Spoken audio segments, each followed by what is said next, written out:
Welcome to Care Beyond the Chart, the podcast where we explore the humanity of nursing, the moments that shape us, challenge us, and remind us why we stay. I'm your host, Misty Burgett. Every nurse has a story they never forget. Sometimes it's because of a patient. Sometimes it's because of a mistake. Sometimes it's because something someone said at exactly the moment we needed to hear it. Today's episode is deeply personal because I'm going to tell you the story of how all three of those things impacted me as a young nurse. But more specifically, something someone said to me at just the right moment that kept me in nursing. I'm joined by someone I haven't forgotten in more than 16 years. She probably had no idea the one conversation with her would become one of the most defining moments of my nursing career. Before I introduce her, though, I want to share my story with you. When I was a brand new nurse, I almost quit before I'd hardly started. I'd recently transferred to night shift after struggling on day shift. During report, I was told about a patient I already knew well. I had taken care of him several shifts before this one. He'd survived a devastating injury and had slowly been improving. But that day, something wasn't right. Earlier in the morning, his gastric tube had accidentally gotten pulled on. The day shift nurse had said placement had been checked by x-ray and that it was fine. I was told he'd been anxious, though, drenched in sweat, and becoming increasingly agitated throughout the day. As a new nurse, I knew those details sounded odd, but I didn't yet know how to connect the dots or put together the clinical picture. When I walked into his room, his daughter immediately begged me to help him. She looked terrified. When I looked at him, I knew something was terribly wrong. I asked the charge nurse to come assess him with me. She suggested having respiratory therapy take a look at him because he had a trach and she thought maybe he might have a mucus plug. The respiratory therapist came and did some deep suctioning, and for a moment he actually did look a little better. But then everything changed. As I was talking to his wife, she looked over and she suddenly shouted, "He's not breathing." Within seconds, we initiated CPR and coded him. Eventually, we stabilized him enough to transfer him out to the ICU. Only afterwards did I discover that the report I'd received about the x-ray of the speeding tube wasn't accurate. The report actually said it was unclear if the tube was in his stomach, and it recommended a CT with contrast to verify. If the end of the feeding tube was not in his stomach, that meant everything that had been given to him through the tube on day shift had likely gone into his abdominal cavity, causing peritonitis. 10 days later, he died. I wasn't the nurse who made the error, but I was there for the aftermath. I saw the family. I experienced my first code blue on a patient that was assigned to me. And then afterwards, I had to write a statement. I replayed every second over and over. Instead of blaming the other nurse, I kept thinking, that could have been me. She wasn't careless. She was overwhelmed. And honestly, so was I when I was on day shift as a new nurse. And she'd only been a nurse about 6 months longer than I had. Every shift after that, I rode the elevator to my floor with a knot in my stomach. Coming into work made me feel physically ill. I'd pray that I wouldn't miss anything. I'd pray I wouldn't hurt someone by making a mistake. I'd pray I was good enough to deserve the title of nurse. I truly began to believe I had chosen the wrong profession. Then one day, during the hospital systems investigation, I met a corporate nurse educator. She interviewed me about what happened. I told her everything. Then I admitted how terrified I was every time I came to work and how hard I prayed that I wouldn't miss anything about my assigned patients. She stopped me as I was telling her this, and she asked if I was a Christian. I said yes. Then she asked if I believed God heard my prayers. Again, I said yes. Then she looked at me and said something I'll never forget. First, though, she told me she was an atheist. Then she asked me, "Why are you doing this to yourself? You're giving yourself PTSD. You didn't harm that patient. You did everything you could for him. If you believe your God is looking after you, then trust him." Those words changed me in that moment. It didn't erase the trauma, but they gave me permission to stay.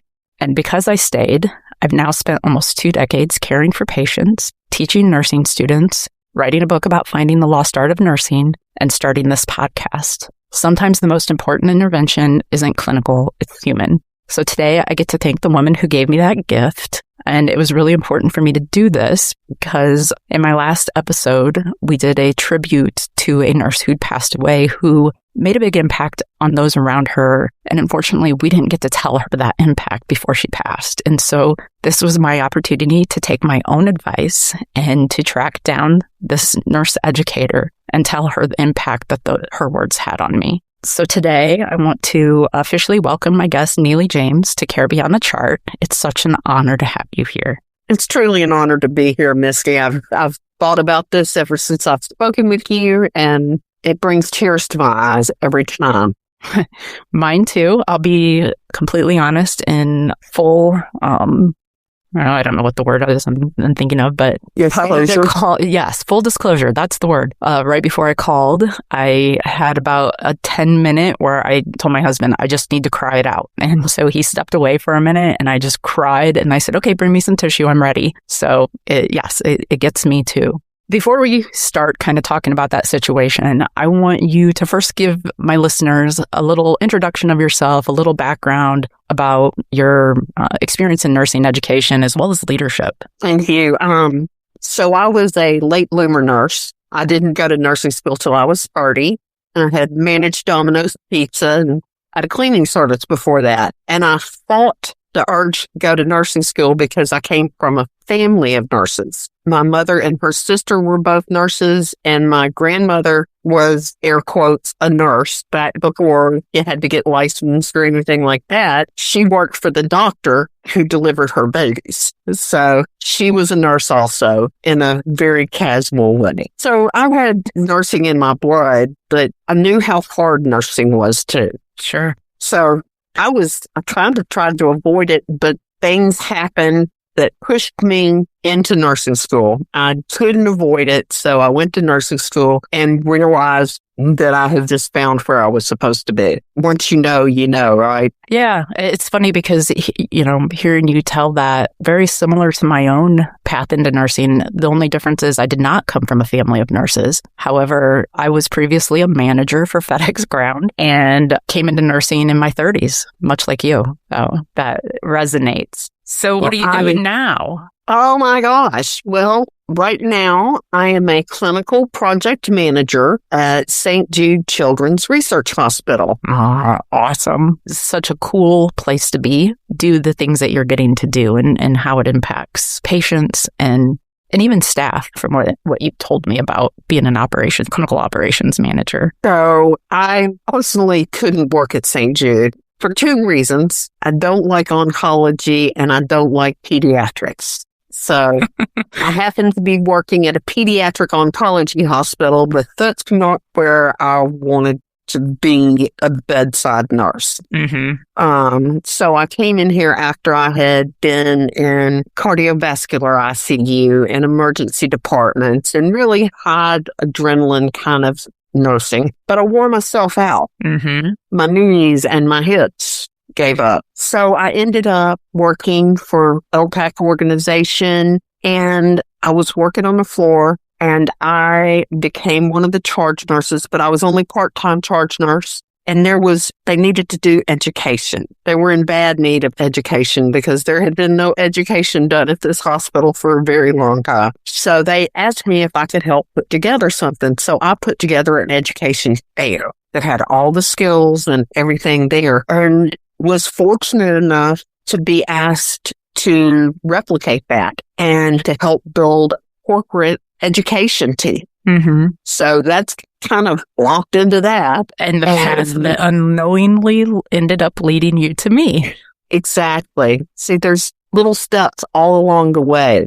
Mm-hmm. It's so funny. So many things you're saying are resonating. The fact that you ended up in pediatric oncology. I eventually became a clinical educator too. And the one thing that is my kryptonite in nursing is bones. And ironically, I ended up at an orthopedic hospital. I don't like bone surgery. Yeah, me neither. Too much noise. And smells. And it does. It smells. And that's where I passed out in nursing school. Same, almost. Having to watch a hip surgery. Yeah, I don't even remember the surgery, but I do remember one of the nurses pushing me against the wall so I would slide down slowly.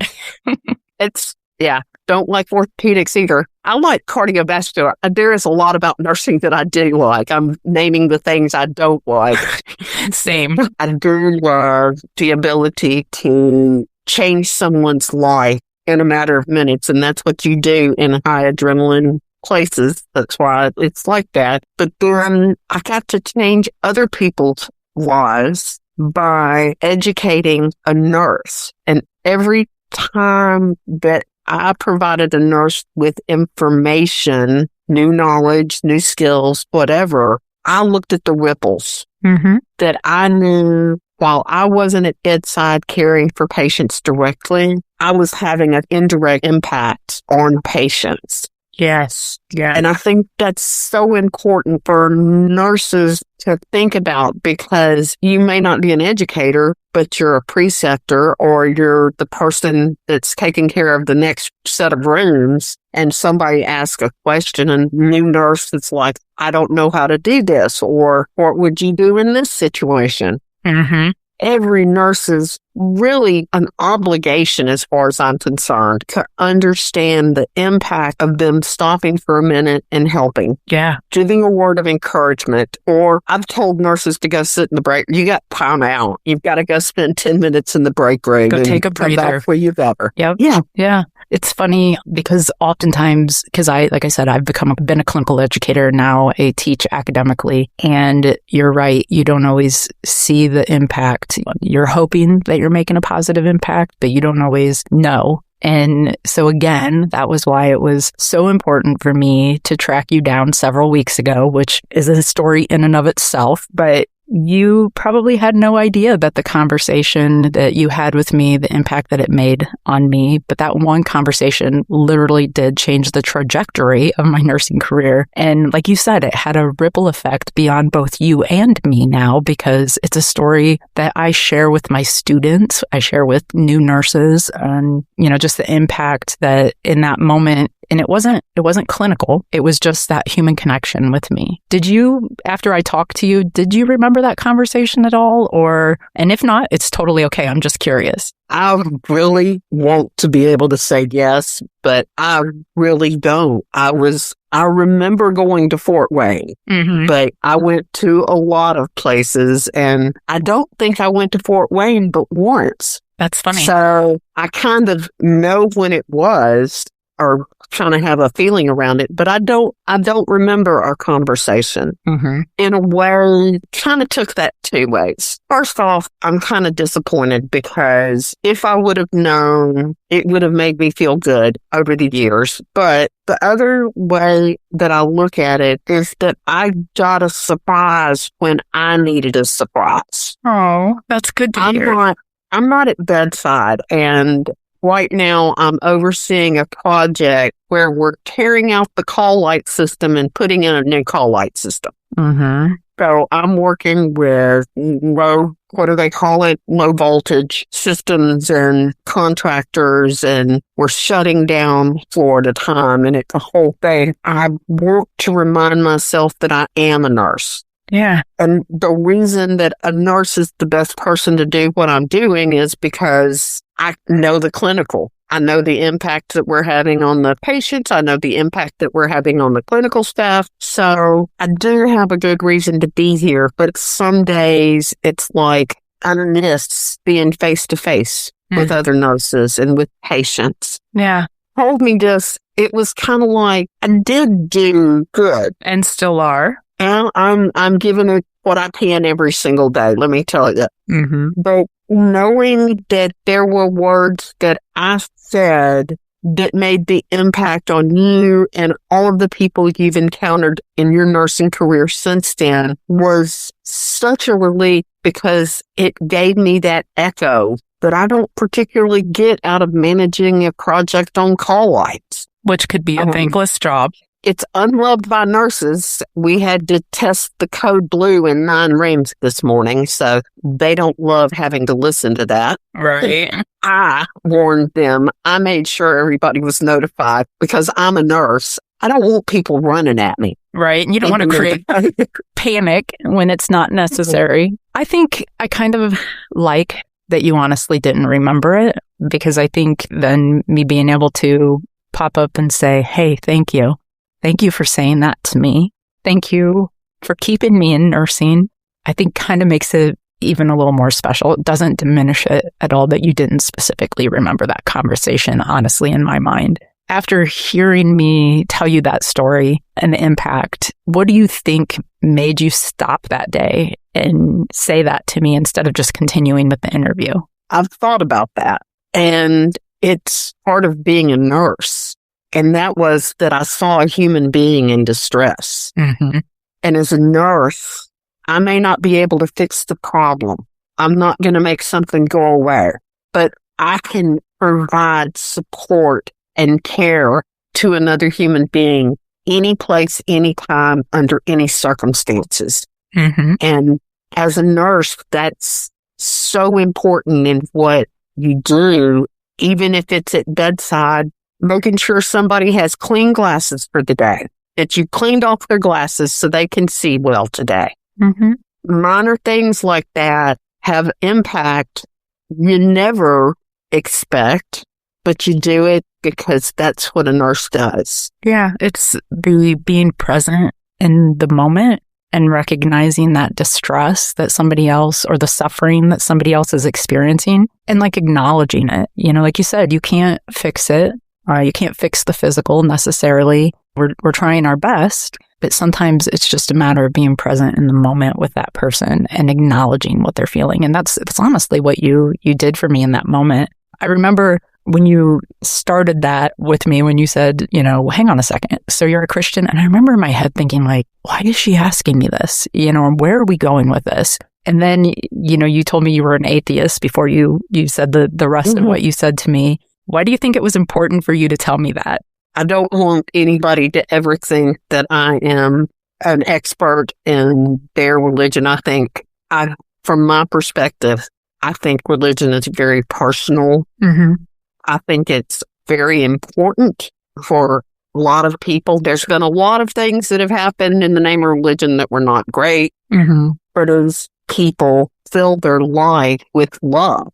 Yeah. They see the benefits. So a couple things. I understand Christianity, and I just don't want to disrespect anybody by them thinking that I'm a Christian too. Right. It was funny, a couple things about that. When you disclosed that to me, and then you said you're causing yourself PTSD, you did everything you could for him in this situation. If you believe in your God, you got to trust him. And like, that was just so powerful. I think more powerful coming from you telling me that, hey, I'm an atheist, but here's the thing, because you were just like really holding the mirror up to me, as opposed to if you'd have said, I'm a Christian too. I don't know if it would have had the same impact, strangely. The other thing that, as you were saying, what you were just saying, it made me think about, we each have our own belief system, our values, our, you know, morals, ethics, and they don't always agree 100% with somebody we're interacting with or caring for as a patient. But being able to kind of set that aside, because those things kind of create biases for us, being able to put all of that aside and still just address suffering and relate to somebody on a very personal level, we have that ability to do that as nurses, even though our belief system might be a little bit different than the person we're taking care of. What do you think that day you saw in me that I couldn't see in myself in that moment? Agony. Yeah, I was feeling it. And you said it just a minute ago. I just held up a mirror to you. I didn't tell you anything that you didn't already know. Very straightforward. You knew what I was saying. You knew it instinctually. You knew it as a nurse. You knew it as a woman, but you couldn't bring it to yourself. Yeah, I needed to hear it from somebody else. I needed to hear it from you specifically. And we just can't put our finger on how often that happens, but that's part of recognizing other people. Mm-hmm. That's part of making eye contact with somebody and telling them, honestly, I hope you have a good day. Mm-hmm. Yes, I stop and get coffee at the Starbucks every day because I'm spoiled like that. But they know what my order is. They know what I'm going to order. And it's not just because I'm a frequent flyer, but it's because I spoke to them. I didn't speak at them. I spoke to them. Yeah. How are you doing? It looks like you're having a really stressful day. You always have a big smile on your face, and you don't have a big smile on your face. What can I say to make you smile? I'll get out here and dance for you if makes everybody laugh when I dance. I swear you're my twinsy. I do this all the time with my patients. Sometimes I'll say, I can sing and dance for you. I'm a terrible singer and a horrible dancer, but I'll do it if it makes it even, better for a moment. That's right. If I can get you to laugh, that's what we need to do. We need more laughing. I'll make a fool of myself in a heartbeat if I absolutely. have to. And I'm so fortunate. Don't like pediatrics, struggle with kids. A lot of times when I had grandkids, I am not the best grandmother in the world, but that's another subject. But when I'm at work, there will be in the cafeteria, there will be this little toddler head croaking around mom's shoulder that I make eye contact with, and I do a little bitty tiny wave to them. Mm-hmm. And they do a little bitty tiny wave back. And sometimes I'll stick my tongue out at them. And they stick their tongue back out at me. And I have an entire playtime with them hanging on their mom's shoulder. You know, them hanging on while mom's trying to order food. And she's totally unaware. Completely unaware. And that kid, I get them to smile. And I cannot take care of them. I can't do chemo protocols. I don't want to have to stick little kids to draw blood. But I can make a difference for just a moment, letting them smile. Yeah. As nurses, you know, we spend so much time talking about patients who experience trauma, but I think we rarely talk about the nurses who carry it. Do you think healthcare has gotten better at recognizing what we now call like second victim, which is kind of like what I was in the story that I shared?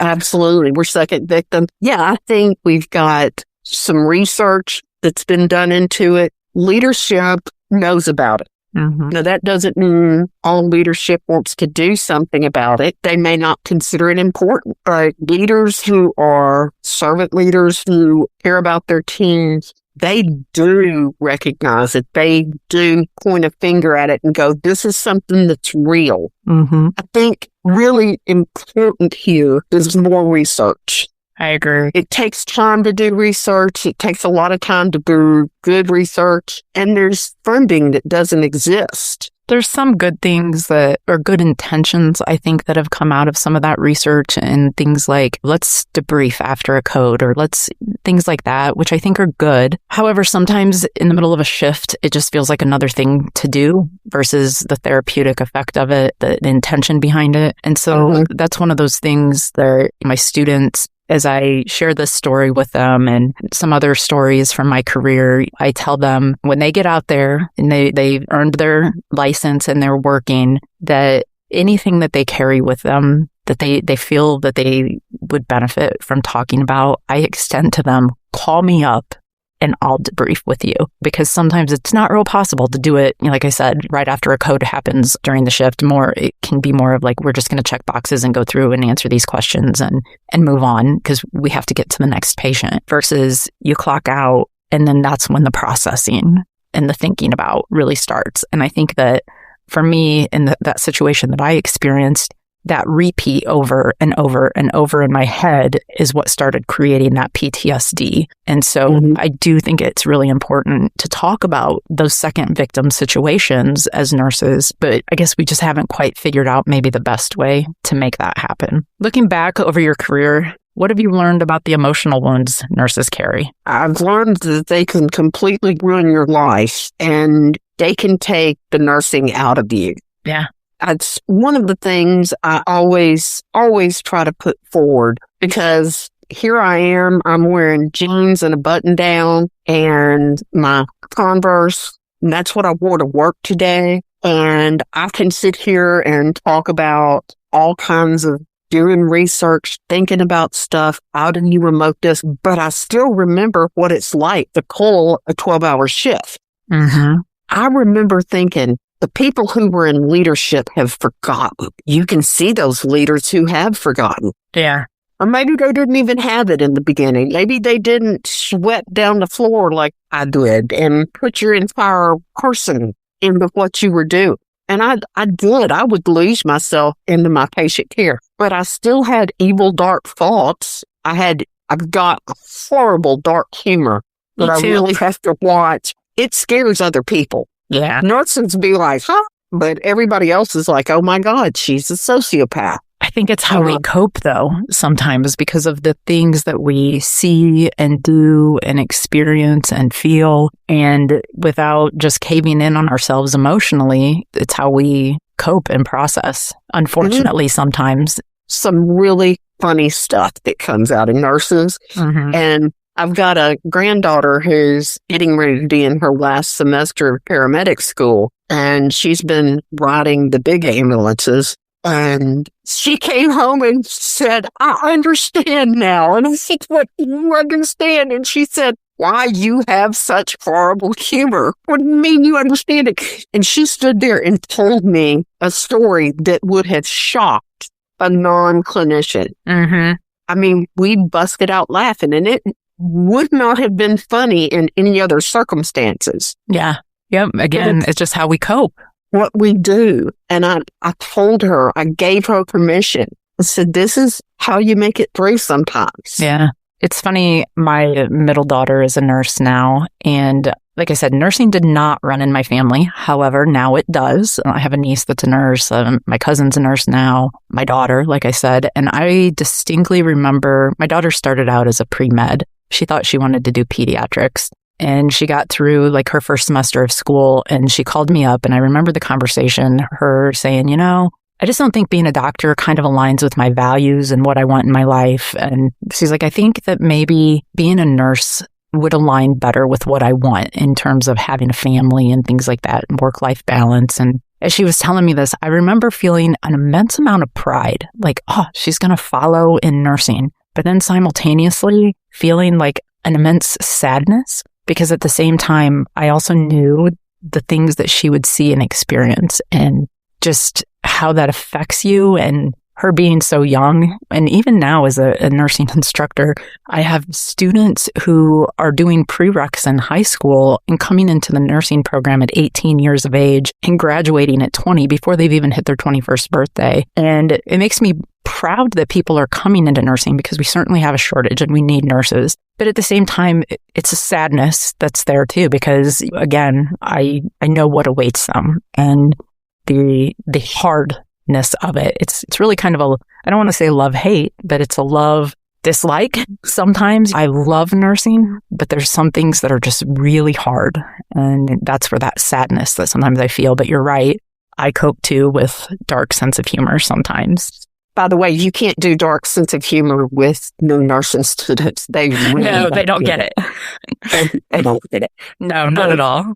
Question I have for you, because I know exactly what you're talking about, because I've got a daughter that's a nurse, and I went through the exact same thing of being so proud, but then I can remember crying.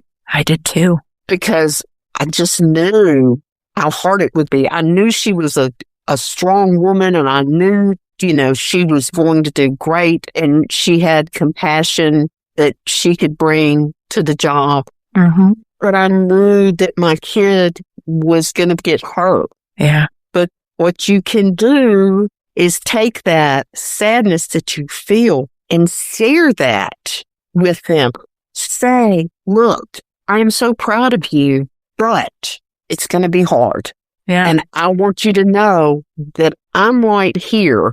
If you need somebody to sit with you, if you need somebody to cuss with you, whatever you need to go through the things that you're going to go through, I'll be here for you. Yeah. And she often will call me. She actually was just here at my house a few days ago, and she was kind of debriefing about a hard shift she had just had. And she does that frequently. She'll call me up sometimes and she'll say, I talked to my husband about this, but she's like, I know you'll understand. And then she goes into, I remember recently she called me up and she said she had gotten a critical lab value. And she said, when the lab called me, the patient's magnesium was like 0.9. And I was like, what? And she goes, yeah, exactly.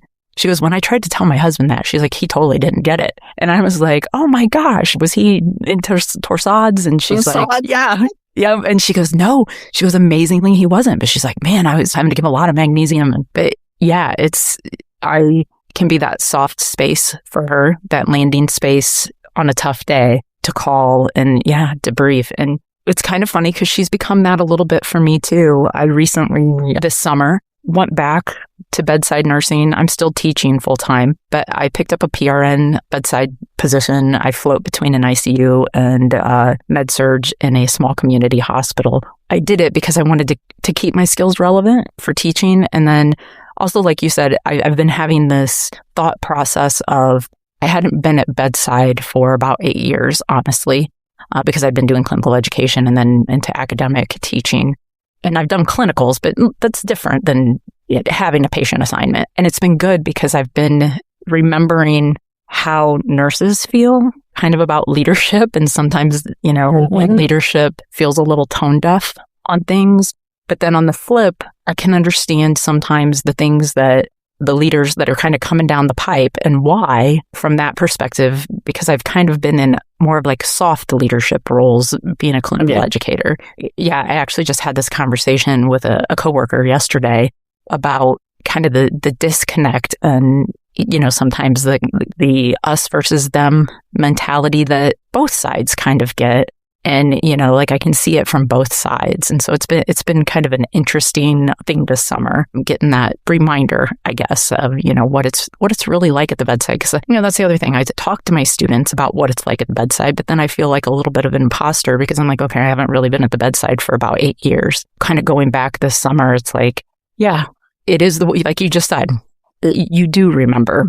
And it is like you remember, but at the same time, it's a good reminder of what it's like and what nurses are going through and what they're feeling when we ask them, hey, can you do one more quick assessment? We're going to add this to your charting. And while it seems like a little 30-second thing, when you start accumulating 130-second things, that's just now turned into an hour of a nurse's time that sometimes they get frustrated because those things pull them away from just being able to take care of their patient. All right. So I have one last question for you. When you look back now, what has nursing taught you about compassion, not just for patients, but for ourselves? It's what we have to do. It's the word compassion is in there.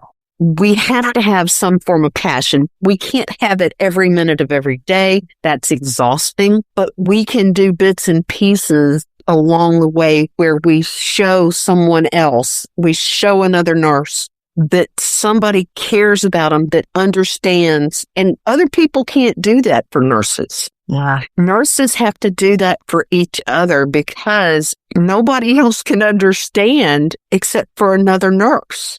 Uh-huh. So if we don't do it, there is no one that can do it. So it's part of us that we have to bring this caring and this compassion to our teammates, to the nurse who's walking down the hall and just needs somebody to go, how's it going? Or you've done a great job today. Yeah. Thank you for all the stuff you've done. Thank you for bringing my mom extra crackers. And those little pieces add up. And so I think that it's part of our responsibility as nurses to hand out those little pieces on a regular basis. Watch other human beings, know when they're in distress, and react to that. Give them the space to be cared about. And they may not even want to be cared about right at that moment. They'll do better because of it. Yeah. Because we all need that every day. But nurses are special in a lot of ways, and we've got to help each other. Yeah. I've thought about that conversation with you long ago, hundreds of times over the years. And like I said, I've repeated that story to students. I've repeated it to new nurses. I've even repeated it to myself. And what strikes me now isn't just what you said, it's that you noticed and exactly what you were just saying. That you see someone carrying more guilt than they deserve to carry. As nurses, we just have to decide not to let that person carry it alone and just come alongside them, because that's what nurses do. We come alongside each other and we support each other. Sometimes healing doesn't happen with medications or procedures. Sometimes healing happens because one person chooses to show up with the right words at exactly the right moment. So I want to say thank you, Neely, for joining me today on this episode of Care Beyond the Chart. If today's episode resonated with any of you that are listening, I encourage you to share it with another nurse, because chances are someone you work with or beside is carrying a story you'll never see. And maybe your words will become the reason they stay. If you enjoyed today's episode, please subscribe, leave a review, and share it with someone who believes that caring for nurses is just as important as caring for patients. Until next time, remember, the science of nursing saves lives, but it's the heart behind the care that changes them.